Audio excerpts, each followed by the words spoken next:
మీకు జరుగుతాయంటే కేసులు పెడతారు, రిమాండ్కి పంపిస్తారు. మమ్మల్ని తిడితే మాత్రం కేసు ఫైల్ చేయరు, పంపించారు. ఇదేం న్యాయం? ఒక్కసారి రోజా గారు, మీరు గతంలో మాట్లాడిన కొన్ని వీడియోని టీడీపీ సర్క్యులేట్ చేస్తుంది, సోషల్ మీడియాలో పోస్ట్ చేస్తున్నారని చెప్పాను. ఒక వీడియో ప్లే చేస్తాను సార్. అవి కాదు వాళ్ళ, ఒక్కసారి ప్లే చేయండి. అర్థం చేసుకోండి. మంది కొన్ని కోట్ల మంది ఉన్నారు. ఎవడో పిల్ల పిత్రేగాడు, పెద్ద పిత్రేగాడు. హెరిటేజ్ ఐస్ క్రీమ్తో నోరు నిండిపోయిందా? నీ నోట్లో ఏమన్నా హెరిటేజ్ ఐస్ క్రీమ్ పెట్టుకొని ఉన్నావా అని అడుగుతున్నా. పచ్చకామెరలోడికి లోకమంతా పచ్చగా ఉంటుందని సామెత ఉంది. ఆ రకం అయిపోయింది లోకేష్కి.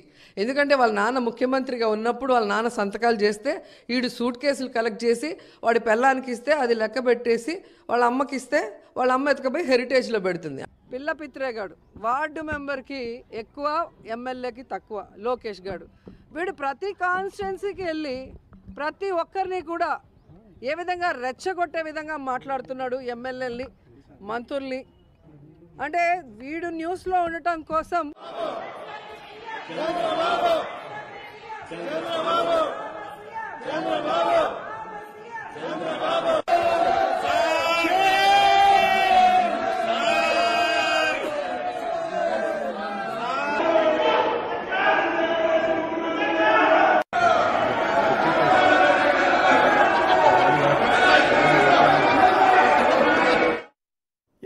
ఎస్ రోజా గారు, కొన్ని వీడియోస్ మాత్రమే ప్లే చేశాను. వీటి గురించి మాట్లాడాలి ఇప్పుడు. ఇందులో మీకేమన్నా ప్లే చేసుకో, నాకు ఇబ్బంది లేదు. ఎన్నైనా ప్లే చేసుకో. ఇప్పుడు 4 ప్లే చేశారు, 4 విషయాల గురించి మాట్లాడదాం. ఓకేనా? అంటే మీరు ప్లే చేసిన దాంట్లో లాస్ట్ది వచ్చి కాల్ మనీ సెక్స్ రాకెట్. ఇది గౌతమ్ సవాంగ్ గారు బయటికి తెచ్చిన ఇష్యూ. 200 సీడీలు దొరికాయని ఆయనే ప్రెస్ ముందర సీడీలు చూపించారు. ఆడవాళ్ళకి వడ్డీకి డబ్బులు ఇచ్చి వాళ్ళు వడ్డీ ఇవ్వకపోతే వాళ్ళ కూతుర్లను శారీరకంగా వాడుకున్నారు, అవి వీడియోలు తీసి వాళ్ళని బ్లాక్మెయిల్ చేశారని సాక్షాత్తు తెలుగుదేశం పార్టీ అధికారంలో ఉన్నప్పుడు గౌతమ్ సవాంగ్ గారు బయట పెట్టిన సీడీలు. దాంట్లో టీడీపీకి సంబంధించిన ఎమ్మెల్సీలు, ఎంపీలు, ఎమ్మెల్యేలు ఇన్వాల్వ్ అయ్యారని వాళ్ళు ప్రూఫ్లు చూపించినవి. దాని మీద as a MLA, as a AP MLA, as a మహిళగా నేను ఫైట్ చేశాను. ఫైట్ చేసినప్పుడు అది మీరు చూపిస్తున్నారు కదా, అది ఆ వీడియో ఏంటంటే పీతల సుజాత గారు మధ్యలో లేచి మాట్లాడుతున్నారు. నన్ను అప్పుడు కంట్రోల్ చేయడానికి అనిత గారిని, పీతల సుజాత గారిని లేపుతారు. మనం ఏమన్నా మాట్లాడితే ఎస్సీ ఎస్టీలను ఏమన్నా అన్నామని చెప్పి మన మీద కేసు పెట్టడానికి వాళ్ళు ఒక పథకం ప్రకారం చేసేవాళ్ళు. అప్పుడు నేను పేపర్లో టైమ్స్ ఆఫ్ ఇండియాలో అనుకుంటా, ప్రకాశం జిల్లాలో చీమకుర్తిలో ఆమె మైనింగ్ మినిస్టర్గా ఉన్నప్పుడు అక్కడున్న మైనింగ్ ఎవరైతే చేస్తున్నారో వాళ్ళ దగ్గర లంచంగా వడ్డానం తీసుకుంది అని పేపర్లో వచ్చింది. అందుకని వడ్డానం మంత్రి నువ్వేంది మాట్లాడేది, కూర్చో అన్నాను. అది కాల్మనీ సెక్స్ రాకెట్లో మహిళలు మోసపోతున్నారు కాబట్టి వాళ్ళ గురించి మాట్లాడుతుంటే చంద్రబాబు నాయుడు మెహర్బానీ కోసం లేచి నన్ను తిట్టింది వాళ్ళ మహిళలు. వాళ్ళకి కనీసం రాష్ట్రంలో మహిళలు అన్యాయం అయిపోతున్నారన్న బాధ లేకపోవడం చాలా బాధాకరం. రెండోది, మీరు వేసిన దాంట్లో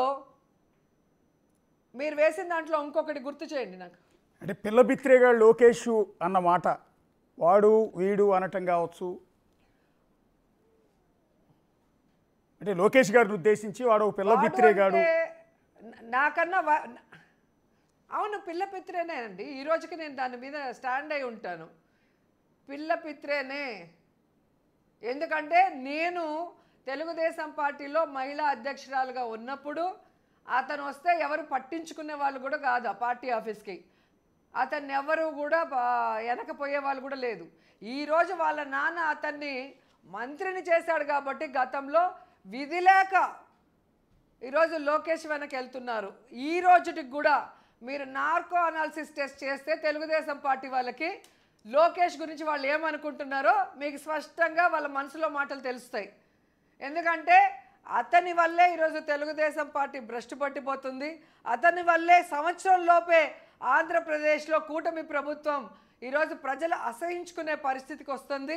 ఎందుకంటే ప్రజలకు చెప్పినవి ఏమీ చేయకుండా రెడ్ బుక్ రాజ్యాంగం అంటూ ఈరోజు తప్పుడు కేసులు పెట్టి ప్రజల్ని లోపలేయటమే కాకుండా, వైఎస్ఆర్సీపీ నాయకుల్ని లోపలేయటమే కాకుండా ప్రజల జీవితాలతో చలమగాటు ఆడుతున్నాడు. ముఖ్యంగా 10th క్లాస్ స్టూడెంట్స్ పేపర్లు కరెక్షన్ కూడా సక్రమంగా చేయించలేని దద్దమ్మ మంత్రి. దానివల్ల ఎంతమంది జీవితాలు నాశనం అయిపోయినాయి. అలాగే బాత్రూముల్లో కెమెరాలు పెడితే ఆడపిల్లలు ఏడుస్తూ ధర్నాలు చేస్తే వాళ్ళని కొట్టి ఇండ్లకు పంపించి ఆ కేసు క్లోజ్ చేయించిన దద్దమ్మ మంత్రి అనేది అందరికీ తెలుసు. ఏ రోజు కూడా అతని శాఖలో అతను పని చేయలేదు, మిగతా శాఖల వాళ్ళని పని చేయకుండా ఈరోజు